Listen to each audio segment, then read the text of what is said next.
નમસ્કાર દર્શક મિત્રો, સ્પાર્ક ટુડે ન્યૂઝમાં આપનું સ્વાગત છે। આજે મતદાન અને મહાપર્વ આજે કહી શકાય આજે ઉજવાઈ રહ્યું છે અને ખૂબ જ ઉમંગ સાથે લોકો મતદાન કરી રહ્યા છે। પોતાને આ જે હક મળ્યો છે મતદાનનો તે ખૂબ જ ઉમંગ સાથે નિભાવી રહ્યા છે। ત્યારે કેટલાક લોકો એવા પણ છે જે ફિઝિકલી હેન્ડીકેપ છે, જે સારવાર હેઠળ છે, તેવા લોકો પણ મતદાન કરી રહ્યા છે, જાગૃતિ દાખવી રહ્યા છે, લોકોને પ્રેરણા આપી રહ્યા છે। ત્યારે આપ દ્રશ્યોમાં જોઈ શકો છો કે એક 94 વર્ષના જે દાદા છે તે પણ અત્યારે મતદાન કરવા માટે પહોંચ્યા છે। ખાસ કરીને વાત કરવામાં આવે તો દાદા અમદાવાદ ખાતે થોડા સમય પહેલા જ શિફ્ટ થયા છે, પરંતુ ખાસ મતદાન માટે તેઓ વડોદરા પાછા આવ્યા છે। 94 વર્ષની તેમની ઉંમર છે અને 8 થી 10 વાર દિવસમાં તેમને ઓક્સિજન પણ લેવું પડે છે। આ કન્ડિશનમાં જે પોતાનો હક છે મતદાનનો અને એક પ્રેરણારૂપી દાખલો લોકોમાં બેસે તે માટે તેઓ મતદાન કરવા માટે ખાસ અમદાવાદથી વડોદરા આવ્યા છે। 94 વર્ષની ઉંમરે પણ અત્યારે આપ જોઈ શકો છો કે મતદાનની આ પોતાની ફરજ છે તે નિભાવી રહ્યા છે અને અત્યારે મતદાન કરવા માટે મતદાન મથક ખાતે પહોંચ્યા છે। ત્યારે વડોદરા શહેરમાં જે રીતે નાગરિકો મતદાન કરી રહ્યા છે, વડોદરા શહેરમાં તમામ લોકો જે મતદાનની જાગૃતિ અને પ્રેરણા મળી રહે તે માટેના પ્રયત્નો કરી રહ્યા છે। ત્યારે એક આ ઉત્તમ દાખલો કહી શકાય કે 94 વર્ષના આ દાદા છે અને તેઓની સારવાર પણ ચાલી રહી છે। 8 થી 10 વાર દિવસમાં ઓક્સિજન પણ લેવો પડે છે તેમને 94 વર્ષની ઉંમરે। ત્યારે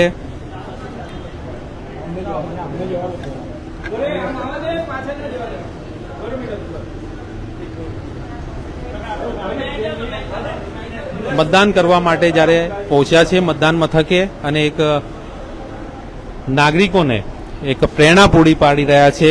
વડોદરા શહેરમાં જે રીતે ઉત્સાહ સાથે લોકો મતદાન કરી રહ્યા છે, સૌ કોઈ આ પોતાનું હક છે તે મતાધિકારનો ઉપયોગ કરી રહ્યા છે। ત્યારે 94 વર્ષના દાદા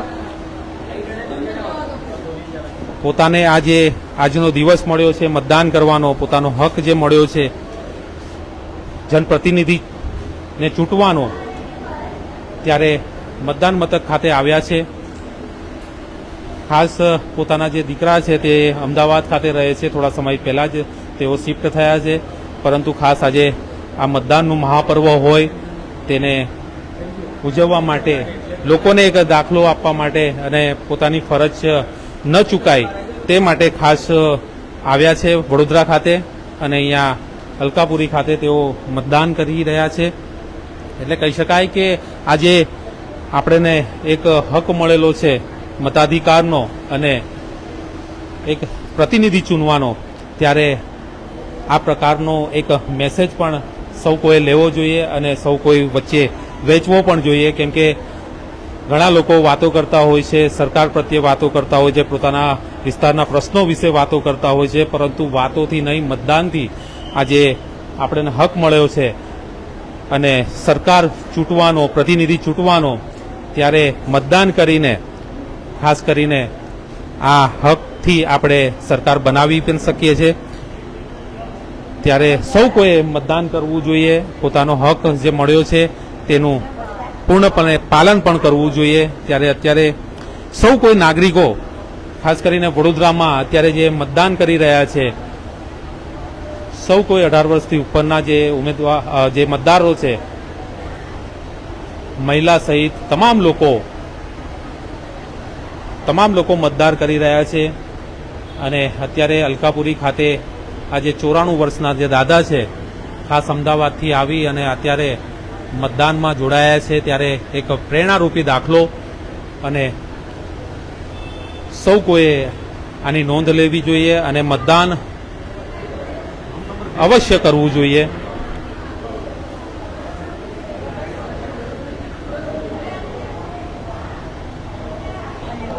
વડોદરા શહેરની વાત કરીએ તો વડોદરા શહેરમાં સવારે 7 વાગ્યાથી જ મતદાન શરૂ થઈ ચૂક્યું હતું અને આજે ગુજરાતની જે 25 સીટો 26માંથી જે 25 સીટો પર મતદાન બાકી છે, આ મતદાન આજે થઈ રહ્યું છે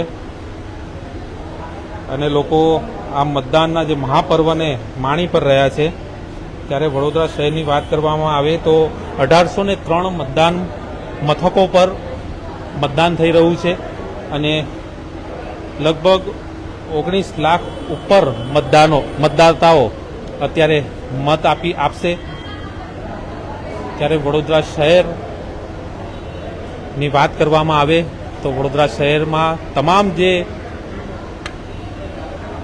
મતદાતાઓ છે પોતાના પ્રતિનિધિને ચૂંટવા માટે તત્પર દેખાઈ રહ્યા છે અને સવારથી જ મતદાન મથકો પર લાઈનો પડી હતી. અત્યારે પણ મતદાન મથકો ખાતે ખાસ પહોંચ્યા છે અને લોકો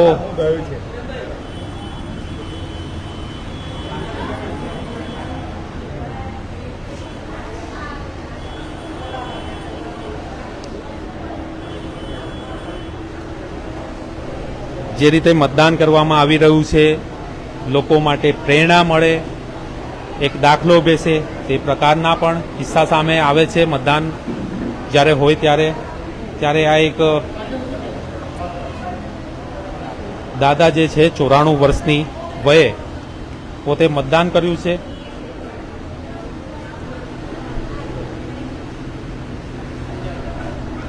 ચોરાણું વર્ષની ઉંમરે પણ મતદાન કર્યું છે. તેઓને ઓક્સિજનની પણ જરૂરિયાત રહેતી હોય છે. 8 થી 10 વાર દિવસમાં ઓક્સિજન પણ લેવાતું હોય છે. ત્યારે એક પ્રેરણારૂપી એક દાખલો કહી શકાય કે મતદારોને એક જાગૃત કરવા માટે એક આ દાખલો કાફી છે. દાદા, શું કહેશો? અત્યારે આપ આવ્યા છો, 94 વર્ષની ઉંમરે પણ મતદાન કર્યું છે. જ્યારે દેશના બધા શહીદો થાય છે તો એક દિવસ મારે બી ભોગ આપવો પડે. એમાં કંઈ હું ઉપકાર નથી કરતો, મારી ફરજ બજાવું છું. મતદાન એક આપણો અધિકાર છે અને એ અધિકારનો આપ ઉપયોગ કરી રહ્યા છો. ઉપયોગ કરી રહ્યો છું, મારી ફરજ બજાવી રહ્યો છું. ખાસ કરીને શું આપણું નામ જણાવશો આપ? મારું નામ મહેન્દ્રભાઈ મંગળદાસ પરેખ. જાણવા મળ્યું છે કે આપ અમદાવાદ હતા અને અમદાવાદથી ખાસ વડોદરા આવીને મતદાન કરી રહ્યા છો. દીકરાને ઘેર રહેવા ગયો હતો, 7 તારીખ આવી એટલે પાછો આવ્યો. હા, શ્વાસ ચડી જાય છે. શું કહેવા માંગશો? લોકોને શું અપીલ કરશો મતદાન પ્રત્યે? જાહેરમાં બોલાય, નરેન્દ્ર મોદી જે કરે તે બરોબર. મતદાન કરવું જોઈએ, લોકો મતદાન કરવું, જે કાઢવા જોઈએ કાઢી નાખજો. અધિકાર છે. શું કહેવા માંગશો? તમે એમની સાથે આવ્યા છો અને અત્યારે દાદાએ જે રીતે દાખલો એક બેસાડ્યો છે, સૌએ મતદાન કરવું જોઈએ, આપ શું માનો છો? હા, હું તમારી સાથે સંમત છું. દરેક જણાએ મતદાન પોતાનો અધિકાર છે ને એનો ઉપયોગ કરવો જોઈએ ને મતદાન કરવું જરૂરી છે. અત્યારે જે દાદા છે ત્યારે અમદાવાદથી ખાસ આવ્યા છે, કેવી પરિસ્થિતિ છે એમને? એવું છે કે 8-10 કલાક એમને ઓક્સિજન લેવો પડે છે, પણ બેસી રહે ત્યારે વાંધો નથી આવતો. જ્યારે મુવમેન્ટ આવે ઊભા થઈને ત્યારે થોડી તકલીફ હોય છે. તો એમનો મનોબળ બહુ મક્કમ છે. સો આવ્યા છે એમને ને એમને જરૂર કહેવું હતું જ કે ભાઈ મને જ્યારે વોટનો દિવસ હશે તો મને જરૂરથી લઈ જજો અને હું કરીશ વોટિંગ. Thank you. ચોક્કસ. અત્યારે એમની સાથે બી જે ગ્રાન્ડસન પણ આવ્યા છે. શું કહેવા માંગશો? દાદાએ મતદાન કર્યું છે, આપ પણ મોટા થઈને મતદાન કરશો? દાદાને એવું કર્યું છે, દાદાને એટલું બધું શ્વાસ ચડે છે એ અમારા ઘરમાં ફર્સ્ટ ફ્લોર પર બી નથી આવતા, તો પણ મતદાન કરવા આવ્યા છે. હા. દર્શક મિત્રો, આપ જોઈ શકો છો કે જે રીતે દાદાએ મતદાન કર્યું છે, ગ્રાન્ડસન એમના છે, તમામ લોકો અત્યારે આ એમની સાથે આવ્યા છે. પણ ખાસ કરીને વાત કરવામાં આવે તો મતદાન એક આપણો હક છે અને તમામે મતદાન કરવું જોઈએ તેવું અત્યારે તમામ વડોદરાવાસીઓ જે રીતે મતદાન કરી રહ્યા છે તેના પરથી લાગી રહ્યું છે. અત્યારે જે 94 વર્ષના દાદા છે તેમના દ્વારા પણ અમદાવાદથી આવીને મતદાન કર્યું છે. એટલે સૌ નગરવાસીઓને અપીલ છે કે મતદાન અચૂક કરવું જોઈએ અને સમયસર કરવું જોઈએ. કેમેરામેન રાહુલ કપ્તાન સાથે Paresh Makwana, spark today news, Vadodara.